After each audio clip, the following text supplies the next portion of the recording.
नित्याय परमात्मने बलभद्र सुभद्राभं श्रीजगन्नाथाय नमः।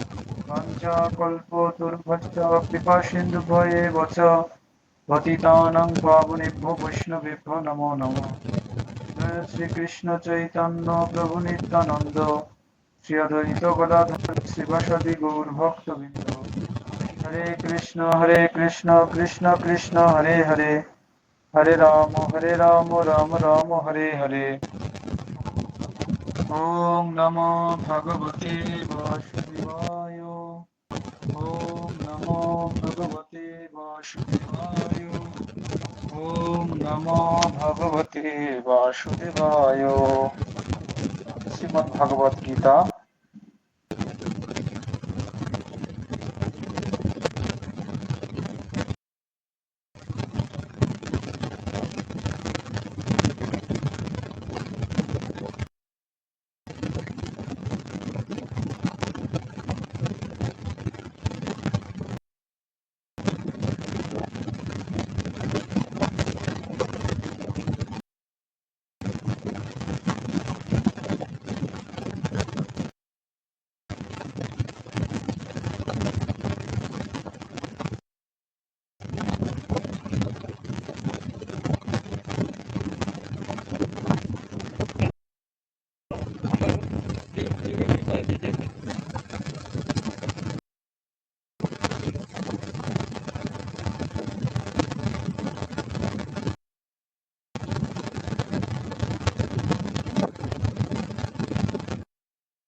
হরে কৃষ্ণ প্রভু, মিউট করেন।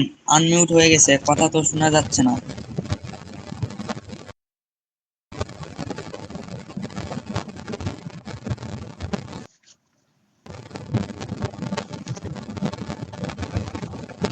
হরে কৃষ্ণ। শুনতে পাচ্ছেন সকলে? হ্যাঁ প্রভু, শোনা যাচ্ছে। হরে কৃষ্ণ, শোনা যাচ্ছে প্রভু। তো আমরা আগের ক্লাসগুলোতে আমরা আলোচনা করেছিলাম যে ভগবান শ্রীকৃষ্ণ এই জগতে দাপর যুগে অবতীর্ণ হয়ে তার লীলা করেছেন। ভগবান ধর্ম সংস্থাপন করার জন্য যুগে যুগে অবতীর্ণ হন।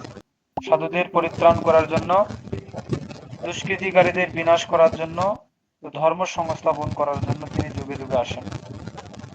আরেকটি তার মহৎ উদ্দেশ্য হচ্ছে যে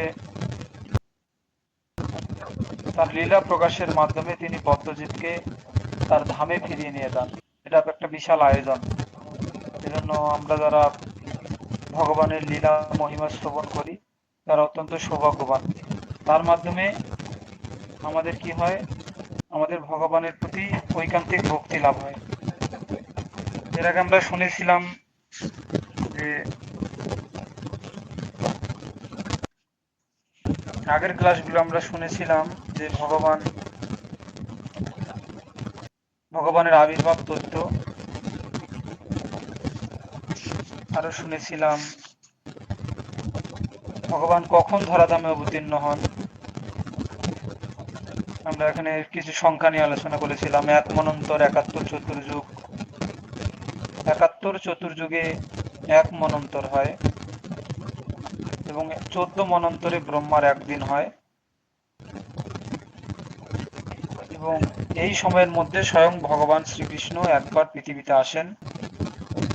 অর্থাৎ ব্রহ্মার একদিনে ভগবান একবার এই জগতে আসেন। তাহলে ব্রহ্মার একদিন সমান সমান আমাদের কত? ৭১ চতুর্যুগ। আর ৭১ চতুর্যুগে এক মনন্তর হয়। তাহলে এক মনন্তর ১৪ মনন্তর, ১৪ মনন্তরে ১৪ জন মনুর আবির্ভাব হয় এবং বৈবস্বত মনুর সময়ে ভগবান শ্রীকৃষ্ণ এই জগতে অষ্টাবিংশ চতুর্যুগে দাপরেরও শেষে ব্রজেরও সহিত হয় শ্রীকৃষ্ণের প্রকাশে। তো পুরাণ পুরুষ ভগবান শ্রীকৃষ্ণ তিনি ১২৫ বছর এই ধরাধামে অবস্থান করে গোলকে গমন করেছেন এবং মাঘ মাসের পূর্ণিমাতে ইহধাম ত্যাগ করে অন্তর্ধান করেছেন এবং সেই দিনে কলি প্রবেশ করেছে। সেই দিন ছিল শুক্রবার।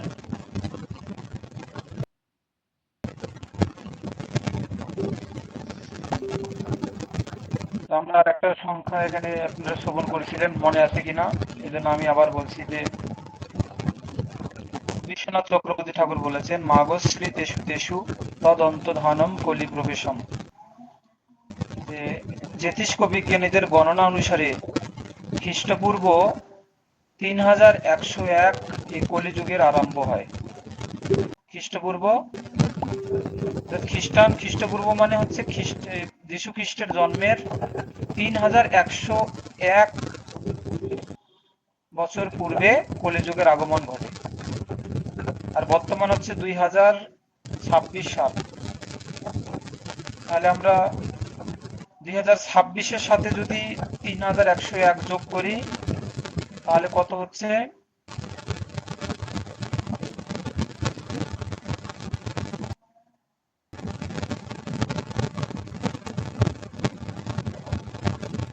এখন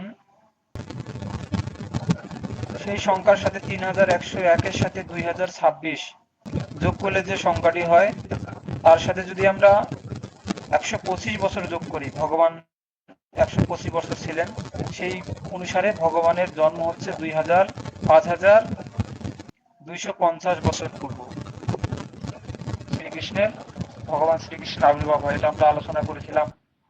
আরো শুনেছিলেন যে ভগবান শ্রীকৃষ্ণের আবির্ভাবের মুহূর্ত কোন সময়ে, কোন মুহূর্তে ভগবান কৃষ্ণ এই জগতে আসেন। আমরা যেটা আগে বলেছিলাম যে ব্রহ্মার একদিনে 14 মনুর শাসনকাল, তার মধ্যে বৈবস্বত মনুর 27 চতুর্যুগতে 28 চতুর্যুগের দাপর শেষ হবার প্রায় 125 বছর পূর্বে সূর্যোদয়ের দক্ষিণায়ন কালে বর্ষা ঋতুর ভাদ্র মাসে কৃষ্ণপক্ষ অষ্টমী তিথি বুধবারের অর্ধরাত্র অর্থাৎ 12 ঘটিকার সময় শ্রীকৃষ্ণের আবির্ভাব হয়। এবং কোন বংশে আবির্ভাব হয়? আমি বলেছিলাম যে চন্দ্র বংশে ভগবান শ্রীকৃষ্ণের আবির্ভাব হয়। নক্ষত্র শ্রী রোহিণী নক্ষত্র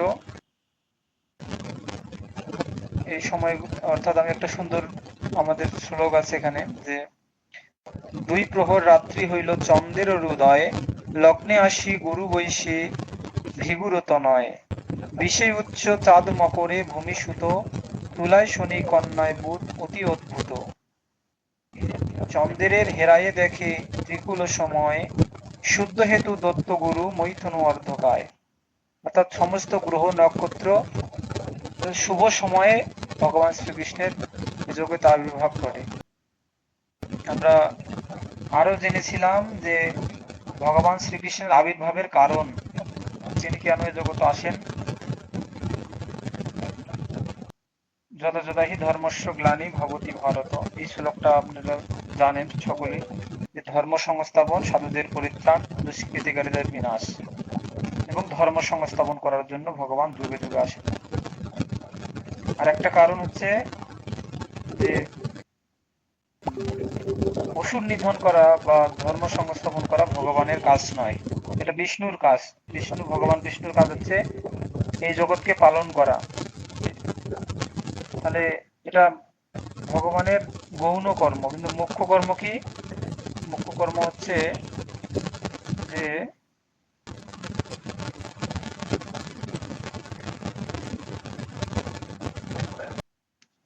ব্রহ্মার একদিনে তিহে একবার অবতীর্ণ হইয়া করেন প্রকট বিহার, যে লাগি অবতার কহিসে মূল কারণ। এখানে সুন্দরভাবে বলছেন যে ভগবান কেন এই জগতে আবির্ভূত হন, তার কারণটা বিশ্বনাথ চক্রবর্তী ঠাকুর বলেছেন যে সমস্ত দেবতারা যখন ক্ষীর সমুদ্র তীরে গিয়ে অসুর দ্বারা উৎপীড়িত হয়ে পৃথিবীর ভার লাঘব করার জন্য ভগবানের কাছে প্রার্থনা করেন, তখন তাদের প্রার্থনা শুনে ভগবান এই জগতে আসেন। এবং কুন্তী মাতা প্রার্থনা করেছিল যে, কুন্তী মাতার একটা প্রার্থনা আছে, ওখানে বলছে যে স্ত্রী লোকেরা কিভাবে তোমাকে জানতে পারবে, সাধারণ স্ত্রী লোকেরা। তো কুন্তিদেবীর এই প্রার্থনায় যে বিষয়টা আমরা জানতে পারি সেটা হচ্ছে যে ভগবানের অবতীর্ণের কারণ হচ্ছে ভক্তিযোগ বিধানার্থম। অপ্রাকৃত ভক্তিযোগ বিকশিত করার জন্যই ভগবান স্বয়ং এই জগতে অবতীর্ণ হয়। অনুগ্রায় ভক্তানাম মানুষাম দেহমাশ্রিত ভজতে তাদৃশু ক্রিয়া যা শ্রুতা তৎপর ভবেৎ। অর্থাৎ ভক্তদের প্রতি অনুগ্রহ করে ভগবান এই ভূমণ্ডলে তার লীলা বিস্তার করেছেন, যা মনুষ্য দেহধারী প্রাণী মাত্র শ্রবণ করে ভগবৎ সেবা পরায়ণ হবেন। ভগবান সাধারণ কথা কি যে ভগবান যে লীলা করছেন, তো ভগবানের লীলাতে আলোচনা করে শ্রবণ করে বা তার সেবার প্রতি পরায়ণ হয়ে তার সেবার প্রতি আমরা আকৃষ্ট হব, ভগবানের লীলা যত শ্রবণ করব। আর ভগবান যদি এই জগতে না আসেন, যদি ভগবান এই জগতে না আসেন, তাহলে আমরা কিভাবে তাকে জানতে পারবো? এজন্য তিনি সহজ করার জন্য, ভক্তদের অনুগ্রহ করার জন্য স্বয়ং কি করেছেন, রাধারানী বা বিভিন্ন অছিলায় কি করেছেন, সপার্ষদ সহ এই জগতে। এখানে বলা হয় যে বৃন্দাবন, আমাদের যে বৃন্দাবন আছে মথুরাতে বৃন্দাবন, তো সেই বৃন্দাবন হচ্ছে ভৌম বৃন্দাবন, অর্থাৎ গোলক বৃন্দাবনে, প্রকৃত গোলক বৃন্দাবনে যা কিছু আছে এই জগতে তিনি নিয়ে এসেছেন। গোবর্ধন পর্বত, যমুনা নদী, এই সমস্ত পবিত্র জিনিসগুলো ভগবান প্রকট করেছেন। এখনো ভক্তরা গিয়ে সেখানে ভগবানের লীলা স্মরণ করে। গোবর্ধন পর্বত, যমুনা নদী, ময়ূর, তারপর হনুমান, বানর, এসব দেখে ভগবানের কথা স্মরণে আসে। এভাবে বিভিন্ন ভাবে ভগবান কি করেন, ভক্তদের অনুগ্রহ করার জন্য এই জগতে অবতীর্ণ হয়। আমরা আরো আলোচনা করেছিলাম যে ভগবানের ধাম সম্পর্কে, সপার্ষদ স্বীয় ধাম সহ অবতরী। ভক্তিবিনোদ ঠাকুর বলেছেন যে ভগবান একা একা আসেন না, তিনি সপার্ষদ সহ স্বীয় ধাম সহ অবতরী। এবং আমরা আরো জেনেছিলাম কৃষ্ণের বংশ পরম্পরা, যদু বংশে তিনি জন্ম নিয়েছেন এবং মহারাজ যদাতির প্রথম পুত্র যদু, যদুর 4 পুত্র সহস্রজিৎ, ক্লেষ্টা, নল ও রিপু। সহস্রজিতের পুত্র শতজিৎ, শতজিতের পুত্র বৈহয়, হৈহয়ের পুত্র ধর্ম, ধর্মের পুত্র নেত্র, নেত্রের পুত্র কাত্তা, কুন্তী বা কাত্তার পুত্র সোহঞ্জি, সোহঞ্জির পুত্র মহিষ্মান, ভদ্রসেনের পুত্র ধর্মত এবং ধনুকের পুত্র কীর্তবীর্য। অর্থাৎ কীর্তবীর্যের পুত্র অর্জুন, কার্তবীর্য অর্জুন, সহস্রবাহু অর্জুন। কাত্রাবীর্যের 1000 পুত্রের মধ্যে এক পুত্র হচ্ছে জয়োধ্বস, আর জয়োধ্বসের পুত্র হচ্ছে তালজঙ্গ, তালজঙ্গের পুত্র হচ্ছে বিহিহেত্র, বিহিহেত্রের পুত্র হচ্ছে মধু, মধুর পুত্র হচ্ছে বিষণ বা বিঞ্চি। এই জন্য যদুকুল বিঞ্চি বংশ বা যাদব নামে খ্যাত। তাহলে আমরা ভগবানের বংশ পরম্পরা জানলাম যে বংশ পরম্পরা কিভাবে বিঞ্চি বংশে বা যাদব বংশে নামে খ্যাত, সেই বংশে ভগবান কৃষ্ণ আসেন। এবং তার পিতামাতা সম্পর্কে জেনেছিলাম যে পরম ব্রহ্ম ভগবানের পিতামাতা, পিতামাতা সম্পর্কে জেনেছিলাম পূর্বের ক্লাসগুলোতে।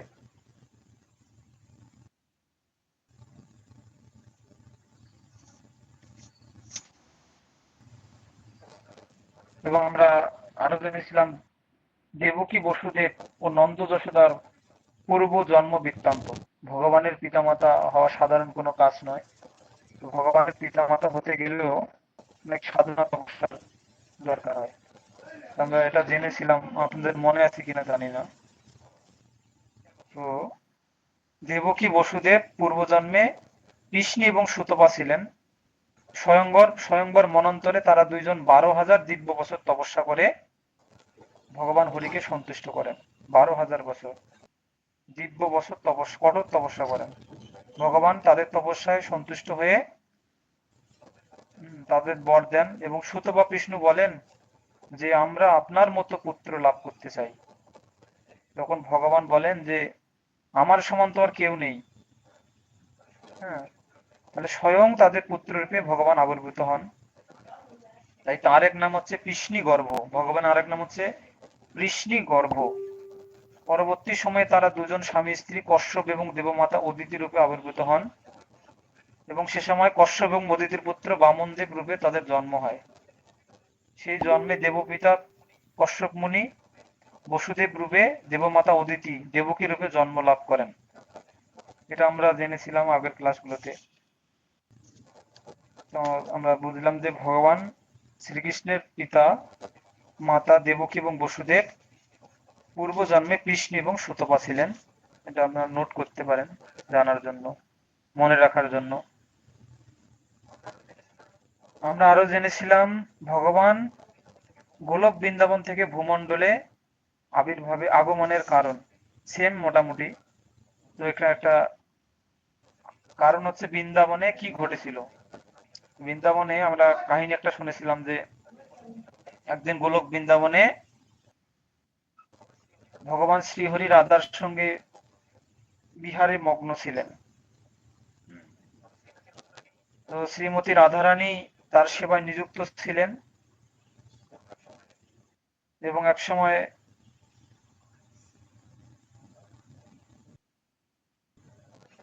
তার সেবার বাসনা সম্পূর্ণরূপে তৃপ্ত লাভের পূর্বে ভগবান তাকে পরিত্যাগ করে বৃন্দাবনে রাধিকা তুল্য এক সৌভাগ্যবতী গোপী বিরজার কুঞ্জে প্রবেশ করলেন। তো ভগবান কৃষ্ণ একসময় বিরজার কুঞ্জে প্রবেশ করে। তো এখন এটা রাধারানী জানতে পেরে সখী সহ 63 শত সখী, 63 কোটি, না না না 63 শত কোটি গোপী, হ্যাঁ, কত সংখ্যা দেখছেন। এই গোপী সহ কি করেন রাধারানী বায়ু বেগে অতি সত্বর সেই স্থানের উদ্দেশ্যে যাত্রা শুরু করেন। হ্যাঁ, এবং সেখানে দ্বারে কে ছিল জানেন, দ্বারে ছিল গোপ পরিবৃত একটি বেত্র ধারণ পূর্বক শ্রীদাম সেখানে দাঁড়িয়েছিল দ্বারপাল রূপে। তো রাধা বলেন যে তুমি রতি লম্পট কিঙ্কর, দ্বার থেকে দূর হও আর আমাকে ভিতরে প্রবেশ করতে দাও। আমি তোমার প্রভুকে দেখব তিনি কি প্রকারের সুরূপা অন্য প্রিয় কান্তা লাভ করেছেন। অর্থাৎ বিরজার কুঞ্জে কৃষ্ণ গেছেন, রাধারানী সেখানে যেতে যাচ্ছেন, কিন্তু মহাবলশালী দাম রাস্তা অবরোধ করে রাধাকে ভিতরে প্রবেশ করতে দিলেন না। তাতে রাধারানী অত্যন্ত ক্রোধে দামকে বলপূর্বক সেখান থেকে সরিয়ে দিলেন। হ্যাঁ, তো এটা ভগবানেরই আসলে লীলা। ভগবান এই জগতে আসবেন তার পূর্বে একটা ঘটনা ঘটিয়েছেন। এটা ভগবানের ইচ্ছায় সবকিছু হয়। তো ভগবান এই জগতে আসবেন তার জন্য তিনি কি করেছেন, একটা ঘটনা তৈরি করেছেন, প্রেক্ষাপট তৈরি করেছেন। তো সেখানে কি কি হয় আরো, সেখানে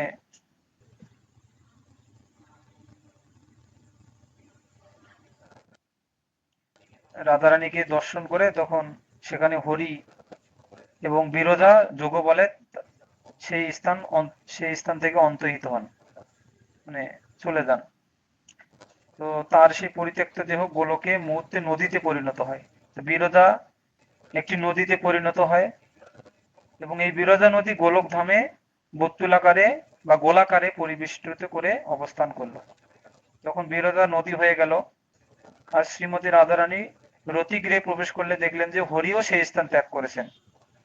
তখন বিরজা নদীরূপ ধারণ করে তারপর তিনি স্বগৃহে প্রত্যাবর্তন করলেন।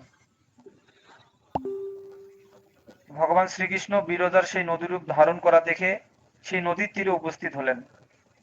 তিনি বিরজাকে সতী বলে সম্বোধন করে বললেন, তুমি অতি শীঘ্রই জল থেকে নিজ রূপ ধারণ করে আমার সম্মুখে আবির্ভূত হও। তখন বিরজা রাধার ন্যায় অত্যন্ত সুন্দর রূপ ধারণ করে হরির সম্মুখে উপস্থিত হয়ে বললেন, তুমি শ্রী রাধার ন্যায় আমার অত্যন্ত প্রিয়া। আমি নিত্য তোমার ভবনে এসে তোমার সঙ্গে মিলিত হব। শ্রী রাধার সখীগণ এই সমস্ত বৃত্তান্ত ঈশ্বরী রাধাকে জানালেন। আর এই সমস্ত শুনে রাধা অত্যন্ত দুঃখ ক্রন্দন করতে লাগলেন এই সমস্ত শুনে রাধারানী। তখন আবার এদিকে কৃষ্ণ বিরজার থেকে বিদায় নিয়ে শ্রীরামকে সঙ্গে করে রাধিকা ভবনের দ্বারদেশে উপস্থিত হলেন।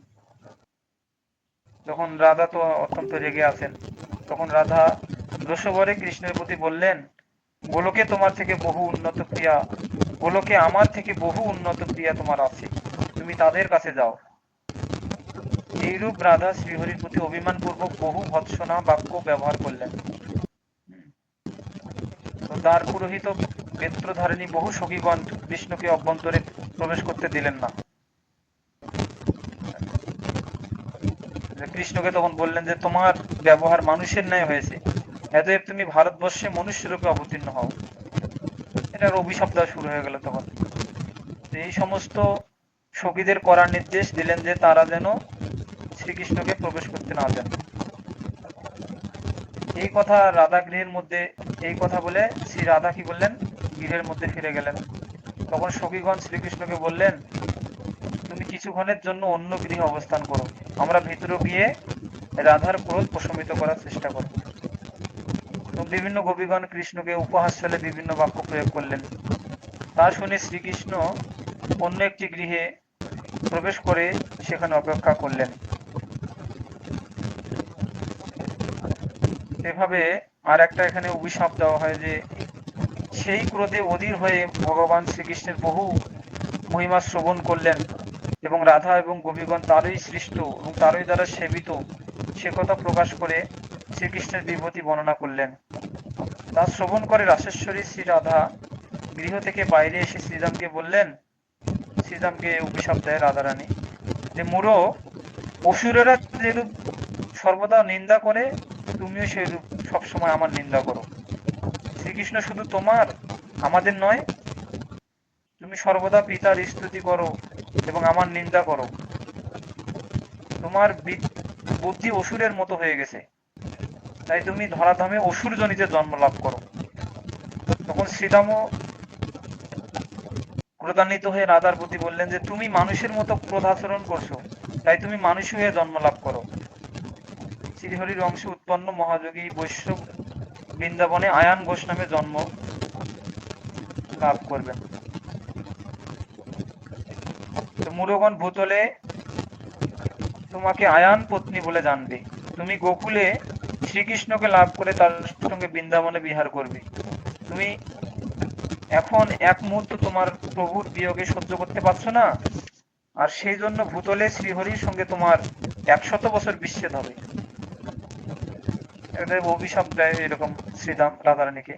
তারপর প্রভু কৃষ্ণকে প্রাপ্ত হয়ে গোলক বৃন্দাবনে প্রত্যাবর্তন করে। এভাবে এই ঘটনাটা গোলক বৃন্দাবনে অর্থাৎ যে প্রকৃত যে বৃন্দাবন সেখানে এই ঘটনাটি ঘটে, বিরজা রাধারানী দাম শ্রীদামের।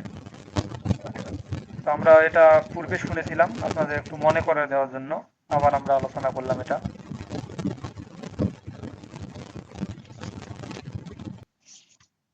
অনেকদিন থেকেই মাস গত ক্লাসে তো আমাদের শ্রীমান কমলাপতি প্রভু এসেছিলেন, উনি ঝুলন পূর্ণিমা সম্পর্কে আলোচনা করছিলেন।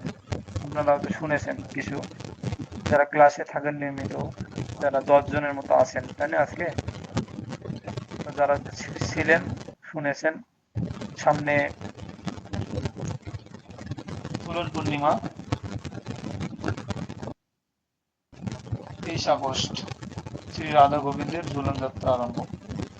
ঝুলনে ভগবান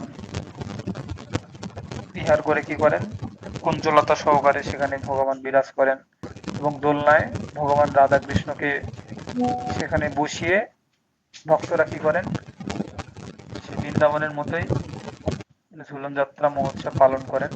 আপনারা সকলেই নিজ নিজ স্থানে থেকে মন্দিরে বাড়িতে এটি আপনারা করতে পারবেন। আমরা আজকে একটা ঘটনা আমরা একটু শ্রবণ করব, সেটা হচ্ছে শতগর্বাসুর। শতগর্বাসুর আসলে কি? শত মানে হচ্ছে 6 জন, গর্বাসুর মানে 6 জন অসুর। দেবকীর গর্ভে যে 6টা সন্তান কংসের দ্বারা নিহত হয় তাদেরকে বলে ষট গর্ভাসুর। অর্থাৎ এরা পূর্বজন্মে একটা কাহিনী আছে যে কেন দেবকীর গর্ভে জন্ম হয়ে তারা কংসের হাতে নিহত হন। এটার একটা কাহিনী আছে। সেই কাহিনীটা আমি আপনাদের আজকে বলবো, শুনে আপনাদের খুব ভালো লাগবে। তো আপনারা যদি মনোযোগ সহকারে শোনেন তাহলে আপনাদের বিষয়টা আরো খুব ক্লিয়ার হবে। ছোট গর্ভাসুর। তো ভগবান দেবকীর গর্ভে বলরাম আবির্ভূত হওয়ার পূর্বে, দেবকীর গর্ভে তখন বলরাম, আপনারা কি জানেন যে দেবকীর গর্ভে বলরাম এসেছিল? কিন্তু এটাকে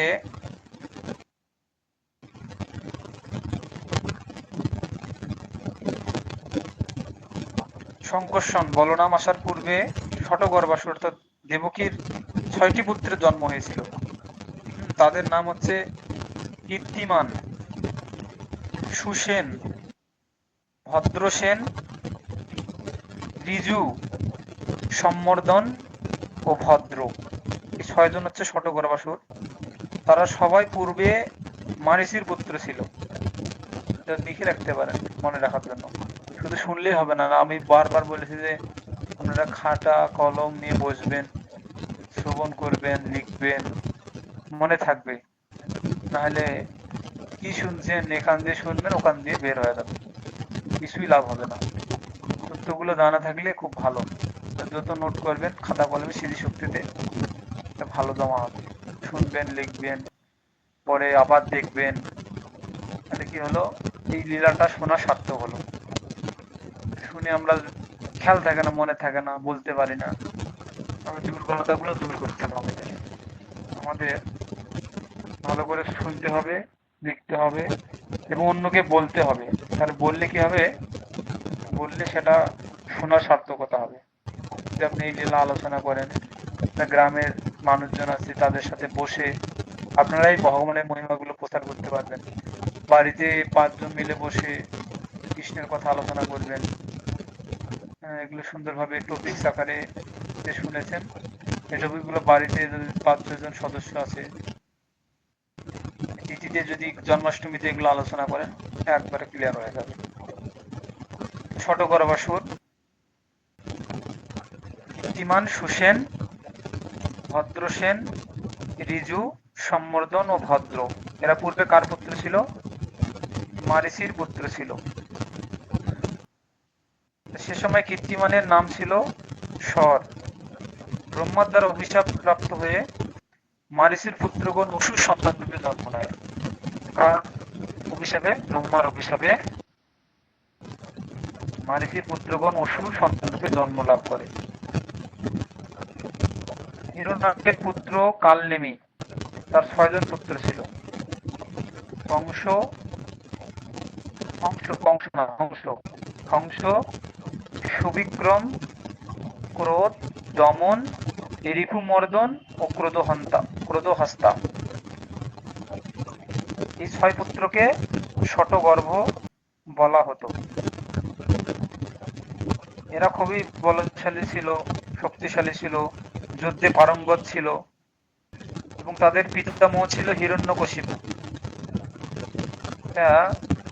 এই শতগর্ভ কি করেছে যে ব্রহ্মাকে সন্তুষ্ট করার জন্য কি করেছে, কঠোর তপস্যা করেছে এবং কঠোর তপস্যা করে তারা ব্রহ্মার কাছে চেয়েছিল যে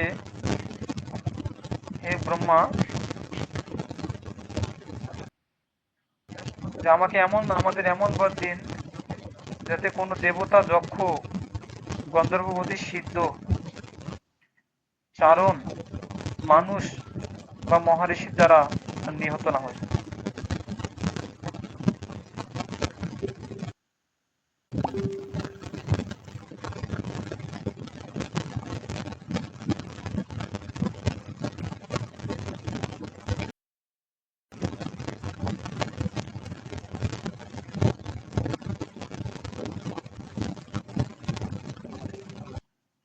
তোমাদের পুত্র কালনেমি, আমি তোমাদের অভিশাপ দিচ্ছি। ব্রহ্মা বলে যে আমি তোমাদের অভিশাপ দিচ্ছি যে তোমরা তোমাদের পিতার হাতে মৃত্যুবরণ করবে। তোমাদের পিতা হবে কালনেমি। সে কংসরূপে জন্মগ্রহণ করবে। কংসরূপে জন্ম নিয়ে তোমাদের দেবকীর গর্ভে তোমাদের জন্ম হবে, এবং সেই কংস তোমাদের কি করবে? বধ করবে।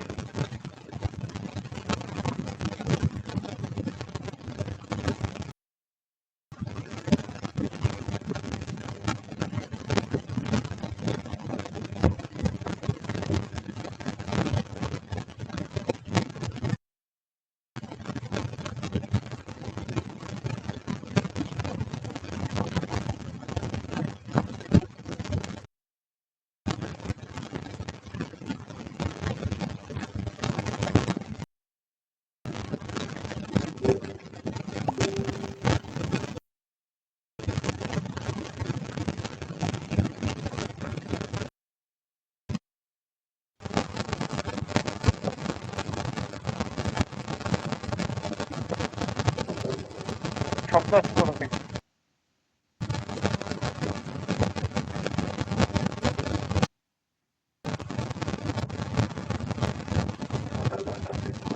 তো আমরা জানলাম যে শতগর্ভাসুর পূর্বজন্মে তারা কঠোর তপস্যা করে, কঠোর তপস্যা করে ব্রহ্মাকে সন্তুষ্ট করে। কিন্তু হিরণ্যকশিপু কি করে, যে তোমরা আমার সঙ্গ ত্যাগ করে ব্রহ্মার পূজা করতে গিয়েছো। তখন হিরণ্যকশিপু একথা জানতে পারলো যে আমার সঙ্গ ত্যাগ করে এরা ব্রহ্মার পূজা করতে গেছে। তখন তাদের তাই বলছে যে তোমাদের প্রতি স্নেহ মমতা নেই, তোমরা নিজেদের চেষ্টায় দেবতাদের হাত থেকে বাঁচতে চাচ্ছ। হ্যাঁ, আমি তোমাদের অভিশাপ দিচ্ছি যে তোমাদের পিতার হাতে তোমাদের মৃত্যু হবে। তোমাদের পিতা হবে কালনেমি, এবং সে কংসরূপে জন্মগ্রহণ করবে, এবং তোমরা দেবকীর গর্ভে জন্মগ্রহণ করবে। তাহলে আমরা জানি যে দেবকীর গর্ভে বলরাম আসার পূর্বে বলরাম হচ্ছে সপ্তম, আর কৃষ্ণ হচ্ছে অষ্টম গর্ভ। আর তার পূর্বে 6 জন যে ছিল শতগর্ভাসুর, তারা কংসের হাতে নিহত হয়। এই হচ্ছে শতগর্ভাসুরের কাহিনী। তো বিশ্বনাথ চক্রবর্তী ঠাকুর এই ঘটনাটাকে রূপক অর্থে সুন্দরভাবে একটু ব্যাখ্যা দিয়েছেন। তিনি বলেছেন যে কংসের প্রতি দেবকীর নিরবিচ্ছিন্ন ভয়, নিরবিচ্ছিন্ন মানে দেবকী সবসময় কংসকে ভয় করত, তাকে শুদ্ধ ভক্তি দান করেছিল।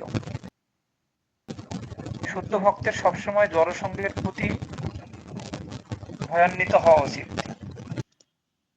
যে শুদ্ধ ভক্ত যারা হতে চায় তাদের সবসময় জড়সঙ্গ ত্যাগ করা উচিত, এবং তাদের জড়সঙ্গের প্রতি ভয় করা উচিত। এইভাবে সমস্ত জড়সঙ্গ রূপক অসুরগণ বধ হবে। যখন আমাদের জড়সঙ্গগুলো ত্যাগ হবে, তখন ঠিক যেভাবে কংসের দ্বারা শতগর্ভাসুর বধ হয়েছিল,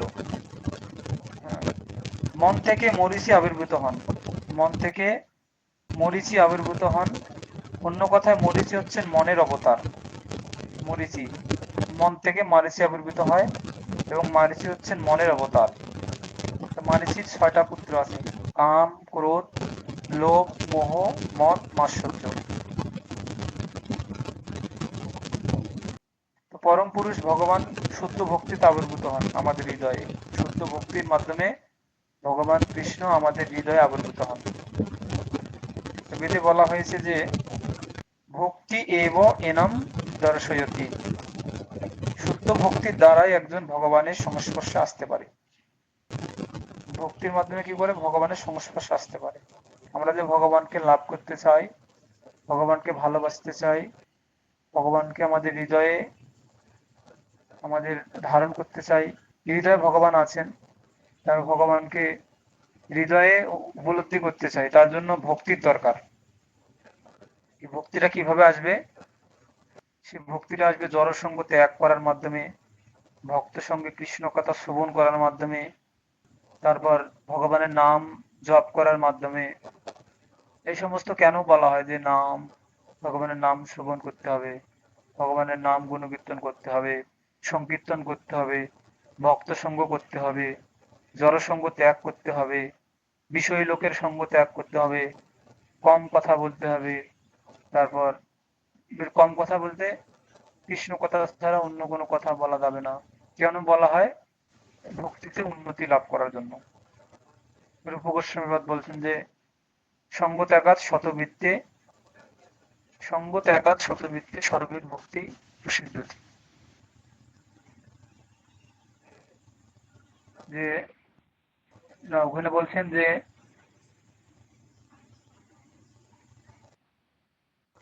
উপদেশামৃতে একটা গ্রন্থ আছে, ওখানে রূপ গোস্বামীপাদ বলছেন যে অসৎসঙ্গ ত্যাগের কথা বলছেন যে 6টা জিনিস ভক্তিকে বিনাশ করতে পারে।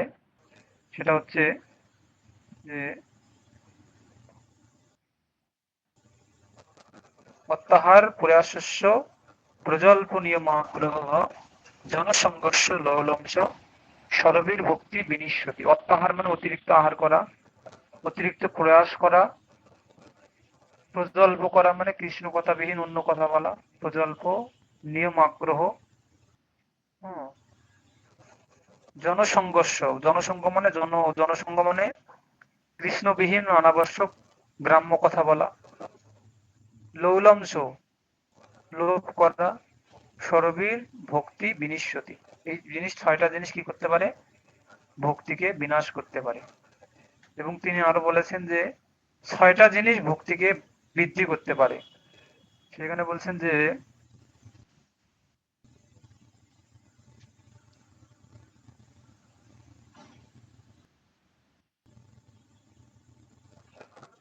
উৎসাহাৎ নিশ্চয়াৎ ধৈর্যাৎ তত্তৎ কর্ম প্রবর্তনাৎ সঙ্গ ত্যাগাৎ শতবৃত্তে সর্বীর ভক্তি প্রসিদ্ধতি।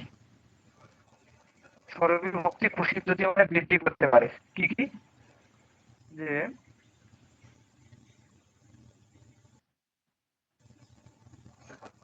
উৎসাহাৎ মানে উৎসাহের সহিত সেবা করা, উৎসাহ সহকারে ভক্তি সহকারে ভগবানের সেবায় যুক্ত হওয়া। যেমন উৎসাহ থাকলে কি আমরা সকালে উঠতে পারি, যে উৎসাহ মানে আমরা উৎসাহ দিয়ে আমাদের উৎসাহ থাকে যে আমি ভগবানের মন্দিরে ভগবানের সেবা করব, উৎসাহ সহকারে।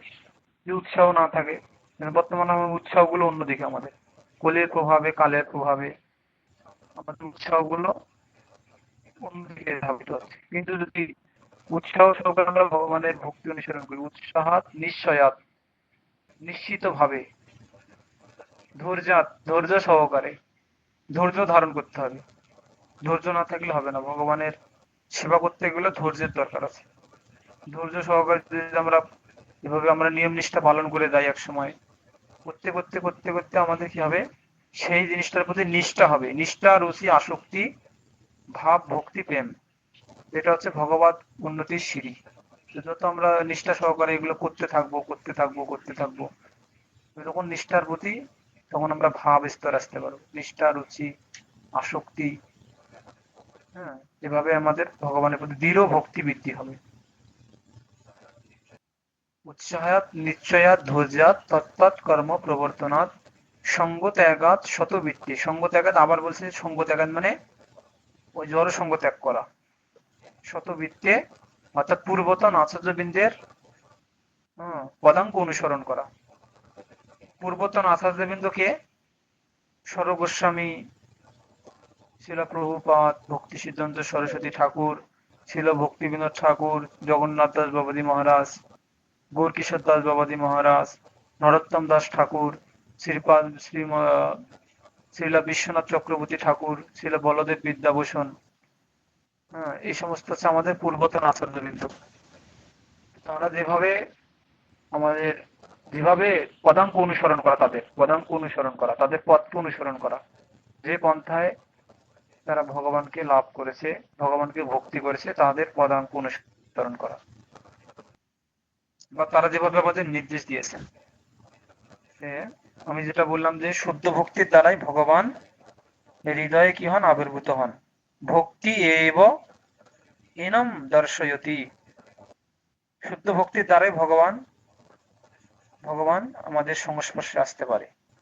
শুদ্ধ ভক্তির দ্বারাই একজন ভক্ত ভগবানের সংস্পর্শে আসতে পারে। তো ভগবান দেবকীর গর্ভে আবির্ভূত হলেন, তাই দেবকীকে ভক্তির সঙ্গে তুলনা করা হয়েছে উপমাতে। বিশ্বনাথ চক্রবর্তী ঠাকুর এখানে বললেন যে যে ভগবান দেবকীর গর্ভে আবির্ভূত হলেন, তাই দেবকীকে ভক্তির সঙ্গে উপমা দেওয়া হচ্ছে। আর কংসকে জড় ভয়ের সঙ্গে তুলনা করা হচ্ছে। যখন শুদ্ধ ভক্ত সবসময় জড়সঙ্গীকে ভয় করে, অর্থাৎ দেবকী যেমন কংসকে ভয় করেছিল, তেমন ভাবে শুদ্ধ ভক্ত যদি এই জড়সঙ্গকে ভয় করে সবসময়, যে জড়সঙ্গ করব না, কোনো বিষয় লোকের সঙ্গ করব না, এই ভয় যদি করে, তখন তার যথার্থ ভক্তিভাব অবস্থা প্রকাশিত হয় এবং স্বাভাবিকভাবেই সে জড় ভোগের প্রতি নিষ্ক্রিয় হয়। তখন মারিচির ৬ পুত্র এই প্রকার জড় হয়ে তারা হত হয়। যখন আমরা এই অভক্ত সঙ্গ করব না, বিষয় লোকের সঙ্গ করব না, তখন আমাদের কি হবে? কাম, বিষয় লোকের সঙ্গ কেন করব না? কারণ বিষয় লোকে কি করে? বিষয় লোক সবসময় বিষয়ের কথা চিন্তা করে, নারী, নারী সঙ্গ, হুম, অসৎ কথা, গ্রাম্য বার্তা, প্রজল্প, এগুলো করতে তারা ভালোবাসে। হুম, তারা সবসময় প্রজল্প করে, তারা ভক্তের নিন্দা করে, হ্যাঁ, ভক্তের দোষ ধরে। তো তাদের সঙ্গ করলে কি হবে? ভক্তিগুলো নাশ হয়, নষ্ট হয়। বিষয়ী লোকের সঙ্গ, অভক্তদের সঙ্গ, এগুলো নিষেধ করা আছে বারবার আমাদের, যে এ সমস্ত না করার প্রতি। এগুলো করলে ভক্তি নাশ হয়। এবং অপরদিকে যদি আমরা ভক্তের সঙ্গ করি, ভক্তি বিকশিত হয়।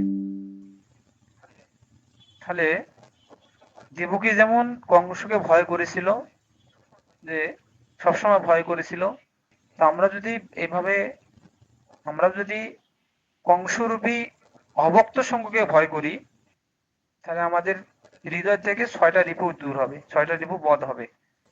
যেমন ৬টা দেবকীর গর্ভে যেমন ৬টা কি ছিল?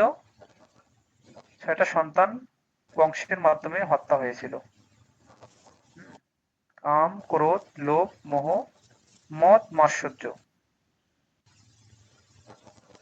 আর যখন আমাদের ৬টা অসুর বিনাশ হবে হৃদয় থেকে, ষড়রিপু, তখন কি আবির্ভূত হবে? আমাদের হৃদয়ে তখন ভগবান আবির্ভূত হবে। তাহলে বোঝা গেল আমাদের চক্রবর্তী ঠাকুরের এই উপমাটা, যে শতকরবাসুর ৬টা রিপুর সাথে তুলনা করা হয়েছে এবং দেবকীকে শুদ্ধ ভক্তির সঙ্গে তুলনা করা হয়েছে, শুদ্ধ ভক্তের সাথে। আর কংসকে কার সাথে তুলনা করা হয়েছে? অভক্ত সঙ্গের সাথে। তাহলে অভক্ত সঙ্গ দূর হলে কি হবে? আমাদের ৬টা রিপু দূর হলে ভগবান কি হবে? দেবকীর গর্ভে যেমন আবির্ভূত হয় শুদ্ধ ভক্তির মাধ্যমে, তেমনি অভক্ত সঙ্গ ত্যাগের মাধ্যমে আমাদের কি হবে? কৃষ্ণ আমাদের হৃদয়ে আবির্ভূত হবেন। এইভাবে দেবকীর গর্ভে কাম আদি ৬ পুত্র বিনাশের পর শেষদেব শঙ্কর্ষণ আবির্ভূত হয়ে ভগবান শ্রীকৃষ্ণের জন্য উপযুক্ত সংস্থাপন ব্যবস্থা করলেন। তাহলে যখন ৬টা পুত্র মারা গেল, ৬টা পুত্র মারা গেল, তখন শঙ্কর্ষণ আবির্ভূত হয় দেবকীর গর্ভে। তখন ভগবান সুন্দর ব্যবস্থা করেন, ভগবান আসবেন সেখানে। এর অর্থ হচ্ছে এই যে, যখন একজন তার কৃষ্ণ চেতনা পূর্ণরূপে জাগ্রত করেন, তখনই কৃষ্ণ তার নিকট আবির্ভূত হন। আমরা যে কৃষ্ণের আবির্ভাব সম্পর্কে জানছি, যে কৃষ্ণ দেবকীর গর্ভে আবির্ভূত হয়েছিল। তাহলে কৃষ্ণ তো আমাদের হৃদয়ে আছেন, হ্যাঁ, আমাদের প্রত্যেকটা হৃদয়ে আছেন। ঈশ্বর সর্বভূতানাম হৃদয়েশ্বর্জুনা তিষ্ঠতি ব্রহ্ময়ান সর্বভূতানি যন্ত্রারুণানি মায়য়া। যে আমি সকলের হৃদয়ে হৃদয়েশে অবস্থান করে সকলকে যন্ত্ররূপ দেহে আরোহণ করে ভ্রমণ করাই। তার মানে কৃষ্ণ সকলের হৃদয়ে বিরাজ করছেন। আমার হৃদয়ে, আপনার হৃদয়ে, সকলের হৃদয়ে আছেন। তো কৃষ্ণ কিভাবে আমাদের হৃদয়ে আবির্ভূত হবেন?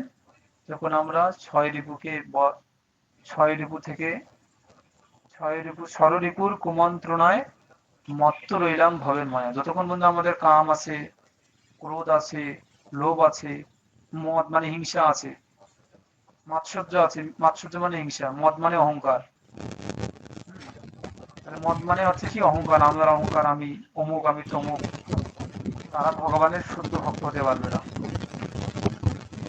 আমি অমুক করবো, তমুক করবো, অহংকার সবসময়। আর সুন্দর একটা চলে গেছে না যে অহংকার, অহংকারী যারা আমার দেখা পায় না তারা, এগুলো সুন্দর একটা স্লোগান মনে নেই একটা, যে যাদের অহংকার থাকে, যে নিজের অহংকার, ধনের অহংকার, রূপের অহংকার, বংশ গৌরবের অহংকার, এই যাদের চারটে অহংকার থাকে, তারা কখনোই ভগবানের শুদ্ধ ভক্ত হতে পারে না। মাৎসর্য মানে হিংসা করা, হিংসা করা, অন্যের প্রতি হিংসা করা, অন্যের প্রতি বিদ্বেষ করা, এটা তো আমরা যদি থাকে আমাদের মধ্যে, আমরা ভালো ভক্তে পরিণত হতে পারবো না। কাম, ক্রোধ, লোভ, মোহ, মদ, মাৎসর্য, মানে ছয়টা রূপ আমাদের কি করতে হবে? ছয়টা রূপকে আমাদের কি করতে হবে? ষড়রূপকে দমন করতে হবে। তাহলে আমরা ভগবানের শুদ্ধ ভক্তে পরিণত হতে পারবো। হরে কৃষ্ণ। জয় শ্রীকৃষ্ণ চৈতন্য প্রভু নিত্যানন্দ শ্রী অদ্বৈত গদাধর শিবাসাদি গৌর ভক্তবৃন্দ। হরে কৃষ্ণ কৃষ্ণ কৃষ্ণ হরে হরে, হরে রাম রাম রাম হরে হরে। এই যে আপনারা শুনছেন, আপনাদের ভালো লাগে? আপনারা বুঝতে পারেন বিষয়গুলো?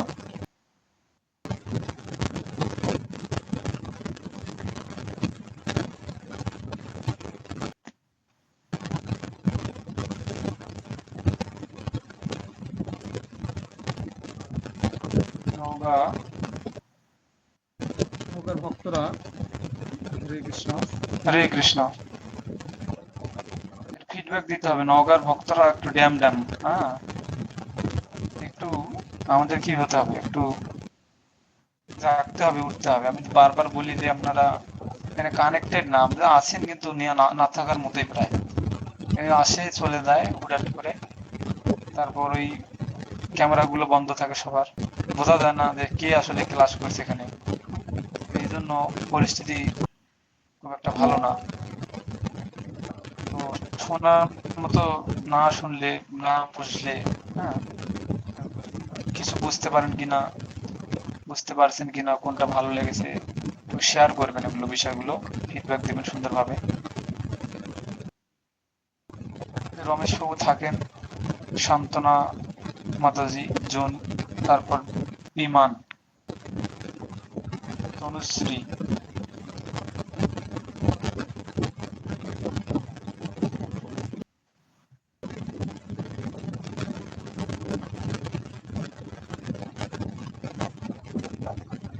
1 ঘন্টা ক্লাস, 8টা থেকে 9টা আমাদের।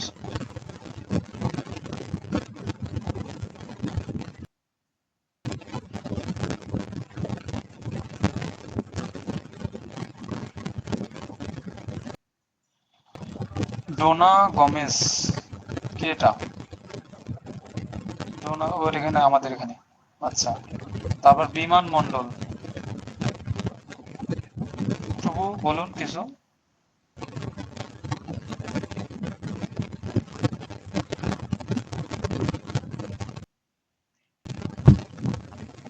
হরে কৃষ্ণ প্রভু, আমি ক্লাস করি।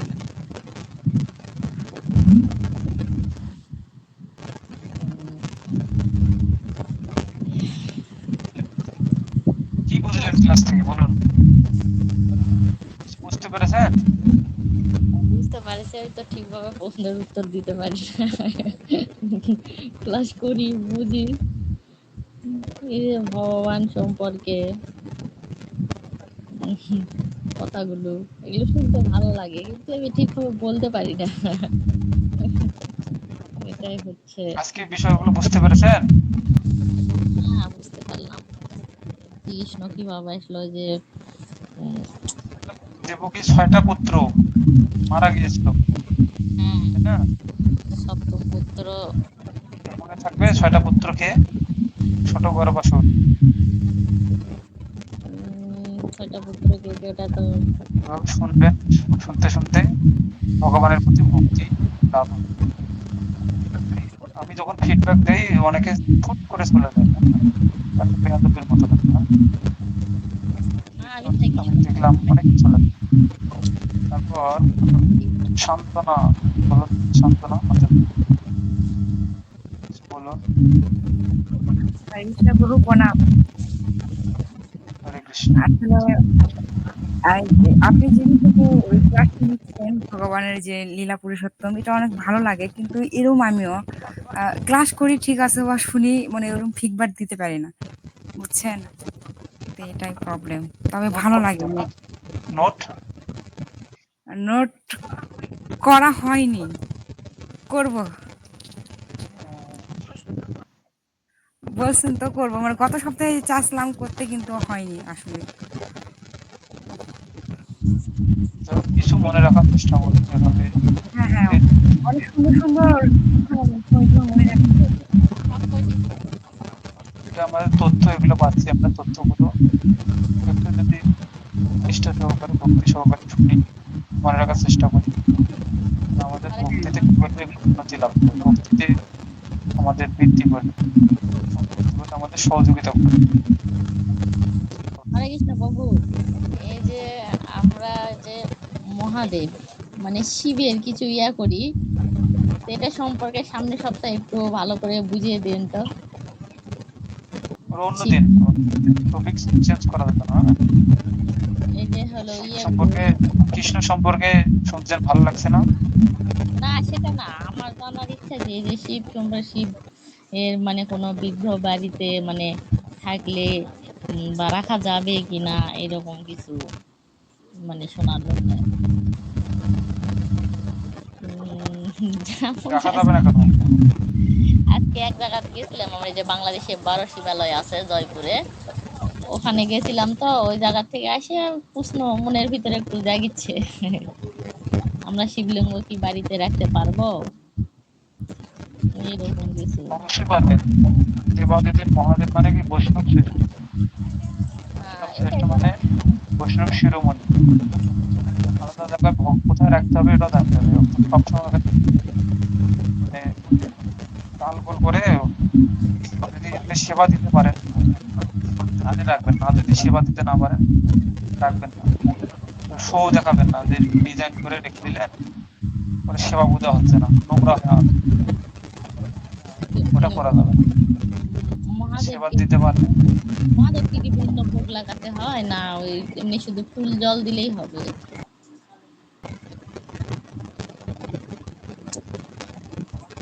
মানে ভোগ ভগবান একজন ভাবে না, আপনি মানে ভিন্ন করে দেবাদিদেব মহাদেবকে বেলপাতা দিবেন, জল দিবেন। তা তো করি। এমনি মানে ভোগ নিবেদন করতে হবে কিনা এটা বলেছি। ভোগ নিবেদন করতে আমরা ভগবানের ভগবানকে দিব, ভগবানকে ভগবানকে ভোগ দিয়ে তারপর মহাদেবকে দিব। আচ্ছা বাবু। আপনি তো আগে থেকে যদি করেন তাহলে এভাবে করবেন, আর যদি যদি আগে না থেকে থাকে নতুন করে করার দরকার নেই। আগে থেকে ভেজাল করার দরকার নেই, ভগবানের সেবা করতে হবে। আগে থেকে যদি থাকে তাহলে ওইভাবে করতে হবে। ভগবানকে ভোগ দিয়ে ওই ভোগটা ভগবান দেব মহাদেবকে দিতে হবে। বিমলা বা মহাদেব, দুর্গা, যত দেব দেবী আছে ওভাবে নিবেদন করতে হবে ভগবানকে দিয়ে। তারপর অন্য দেব দেবীকে আচ্ছা হরে কৃষ্ণ। তারপর আর কে আছে? মিলন গৌতম প্রভু কই? মিলন গৌতম প্রভু কে?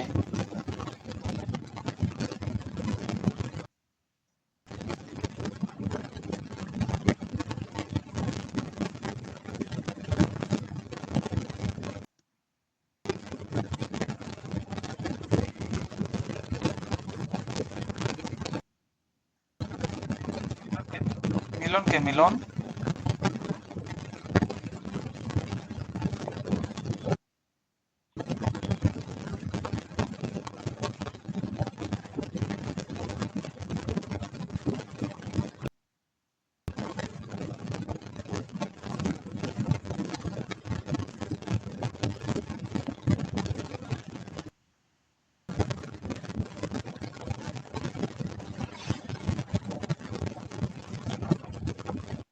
মিলন নাই এখানে?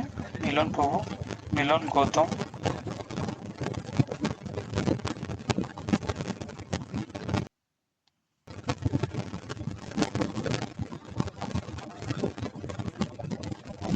রমেশ বর্মন প্রভু।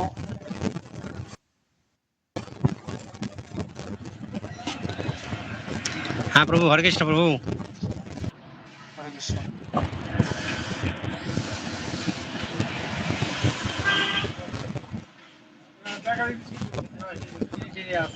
ওখানে থেকে বুঝতে পারেন বিষয়গুলো।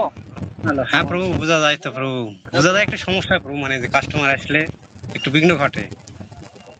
আপনি ছোট বক্স নেবেন একটা, হ্যাঁ ছোট বক্স নেবেন, মানে সুন্দর সুন্দর সাউন্ড সাউন্ড ইয়ে আছে, সাউন্ড সিস্টেম।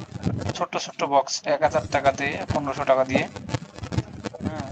সাউন্ডটা মুখ দিয়ে বলতে পারবেন, এই যে এটা আমি নিয়েছি, দেখতে পাচ্ছেন? অল্প কথা বলছি কিন্তু সাউন্ডটা এখানে জোর হচ্ছে, মাউথ স্পিকার। আজকে সাউন্ডটা ভালো শুনতে পাচ্ছেন না আমার? হ্যাঁ প্রভু, আজকে ভালো শোনা যাচ্ছে। হ্যাঁ, আপনি একটা সাউন্ড বক্স কিনবেন, ওখানে কিনে ব্লুটুথ হ্যাঁ। করে রেখে দিবেন, তাহলে বেশি শুনতে পাবেন। করে কিনলে কানে প্রবেশ করবে সেটা, এটা করতে পারেন আর কি। বেশি দাম না, 1000 1500 দিয়ে একটা বক্স এনে দিবেন।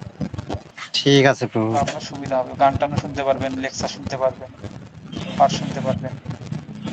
হরে কৃষ্ণ। হরে আমরা এখানে কৃষ্ণ। আজকে পাঠ দিচ্ছিলাম, পরবর্তী ক্লাসে আবার দেখব। এখন আছে নির্দেশনা,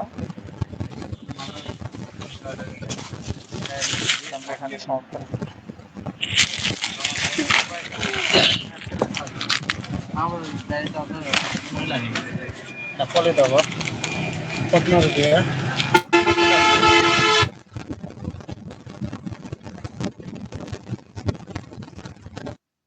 হরে কৃষ্ণ।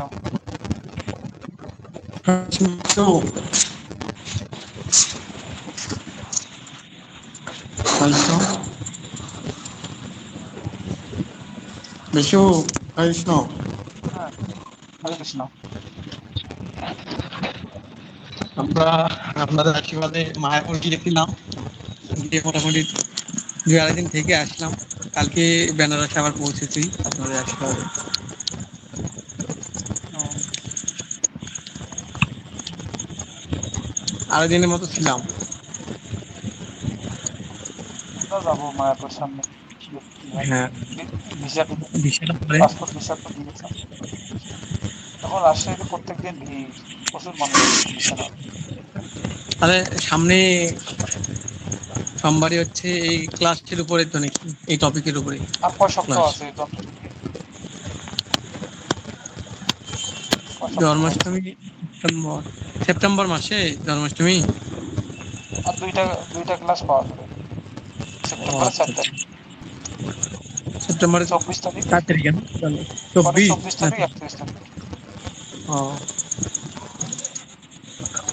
তাহলে আর 2টা ক্লাস ক্লাস মানে হ্যাঁ, এই টপিকের উপর। দুইটা হলে মোটামুটি এই শেষ হয়ে যাবে এটা। যারা নিয়মিত শুনছে মানে তারা ভালো করতে পারবে, কিন্তু হ্যাঁ। ক্লাসে রেগুলার না অনেকে, বেশিরভাগই রেগুলার মাঝখানে মাঝপথে চলে যাচ্ছে। হ্যাঁ। এই কারো যারা স্টুডেন্ট ছিল তাদের এক্সাম কারো চলতেছে, কারো অনার্স পরীক্ষা হচ্ছে, কারো ইন্টার আর পরীক্ষা। রেগুলার ভালো শ্রোতা খুব কম।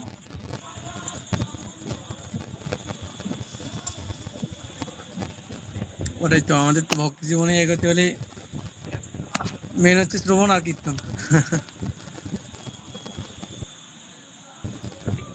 তো ঠিক আছে বাবু, আজকে এই পর্যন্তই। অসংখ্য ধন্যবাদ আপনাকে সুন্দরভাবে কৃষ্ণ লীলা আলোচনা করার জন্য। আর সকলকে অসংখ্য ধন্যবাদ ক্লাসে যুক্ত থাকার জন্য শেষ পর্যন্ত। ও জয় শ্রী রুম দেখি দেন। তোমার এটা, হ্যাঁ জনি বাবু।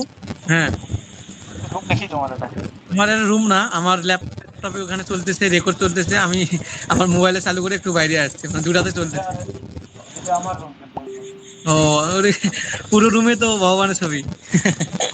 আমার তো ভাই হ্যাঁ, খুব সুন্দর তো। আমার এরা ল্যাপটপ না আর কি বেলকনিতেই। পছন্দ করে রাখবেন। রুমটা খুব সুন্দরভাবে সাজাচ্ছেন।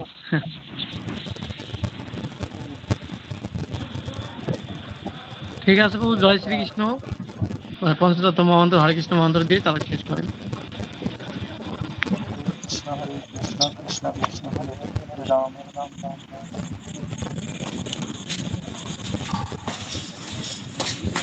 আমাকে